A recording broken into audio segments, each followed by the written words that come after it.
अंतिम प्रसारण KWRD 103.1 वर्षों से धीरे धीरे मर रहा था। एक भूले बिसरे शहर में एक पुरानी गैस स्टेशन और बंद हो चुके डाइनर के पीछे यह रेडियो स्टेशन सड़ता हुआ खड़ा था। इसकी आधी टूटी टावर हर रात धुंध में लाल रंग से टिमटिमाती रहती थी, जैसे कोई घायल प्रहरी। इस शहर मारो क्रीक की आबादी अब 800 से भी कम रह गई थी। अधिकतर बूढ़े लोग जो केवल इंतजार कर रहे थे। किस चीज का? एलेक्स केन ने कभी जानने की कोशिश नहीं की। वो यहां का नहीं था, कभी लॉस एंजलिस में था, सपनों और कोकीन से भरा हुआ। अब बस शराब से भरा हुआ था।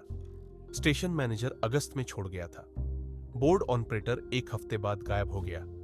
हेडफोन अभी भी उसकी कुर्सी पर चालू थे। तब से कोई नहीं आया। अब एलेक्स अकेला प्रसारण करता था।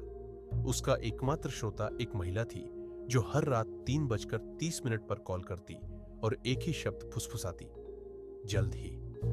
वो सोचता था कि ये कोई मजाक है, तब तक जब तक अंतिम प्रसारण की रात नहीं आई।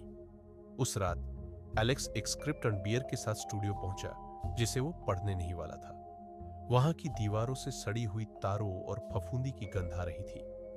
ऑन एयर लाइट धीमी रोशनी में टिमटिमा रही थी, फिर भी कंसोल चालू था, जैसे किसी चीज का इंतजार कर रहा हो। उसने माइक ऑन किया। शुभ रात्रि, मारो क्रीक। अगर आप सुन रहे हैं तो या तो आप पागल हो चुके हैं या आपको सच्चाई मिल गई है। ये एलेक्स केन है, आपके लिए ला रहा है एक आखिरी सफर, भूतिया ध्वनियों के साथ। विनाइल प्ले हुआ, लेकिन जल्द ही कुछ गड़बड़ लगने लगी। सिग्नल की लाइट नहीं जली, फिर भी आवाज बज रही थी। यहां तक कि जब स्पीकर बंद थे तभी दीवारों से खरोंचने की आवाज आई।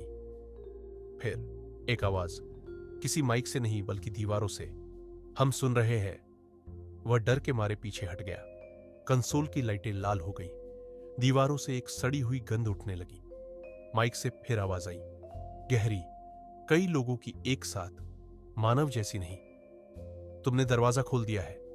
बाहर भागते हुए वह देखता है कि बाहर की दुनिया गायब हो चुकी है। पार्किंग की जगह अब अनगिनत रेडियो टावरों से भरी है। हर एक टिमटिमा रहा है, हर एक कुछ फुसफुसा रहा है। और फिर उसकी अपनी आवाज, एलेक्स केन अब प्रसारण में है। स्टैटिक की आवाजें इलेक्स टेप से लिपटा हुआ था, जैसे कोई मशीन उसके शरीर को निगल रही हो।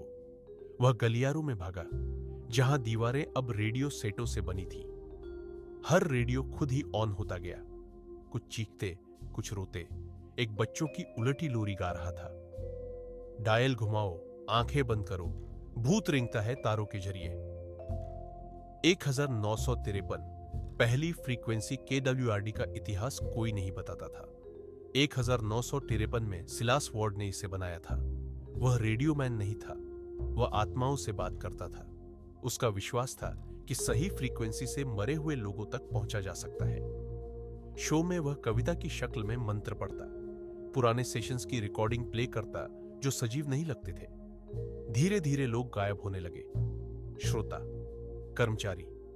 फिर एक रात प्रसारण के बीच सिलास की चीख गूंजी। टेप जल गया। शरीर कभी नहीं मिला। स्टेशन बंद नहीं हुआ। हर कुछ सालों में एक नया होस्ट आता, हर कुछ सालों में वह गायब हो जाता। अब इलेक्स आया था। उसका आना तय था। सत्य की फ्रीक्वेंसी आर्काइव रूम में एक टेप चल रहा था। उसकी मां की आवाज, तू तूफान की रात पैदा हुआ था एलेक्स। सभी रेडियो खुद चल पड़े थे।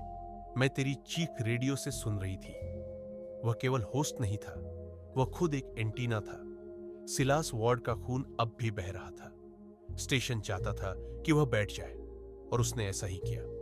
माइक खुद चालू हो गया। शुभ रात्रि मृत हवा के यात्रियों, ये एलेक्स केन है और मैं अब जा रहा हूं। लेकिन वह झूठ बोल रहा था। मृत फ्रीक्वेंसी। उसने शराब और एक फ्लेयर गन निकाली, कंसोल पर बोतल फोड़ी, आग फैली।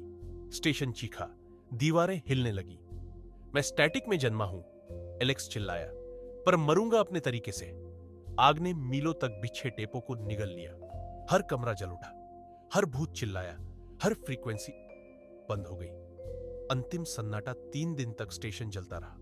किसी ने नहीं देखा, किसी ने कुछ नहीं कहा। लेकिन उस रात देश भर के पुराने रेडियो अचानक ऑन हो गए और 3:33 पर एक आवाज, अलविदा। एपिलॉग। 10 साल बाद एक कॉलेज का छात्र एक पुराना टेप पाता है।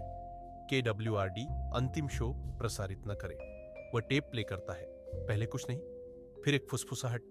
सिग्नल अब भी याद रखता है और ऑन एयर लाइट फिर से जल जाती है। कहीं ये फिर से शुरू हो गया है।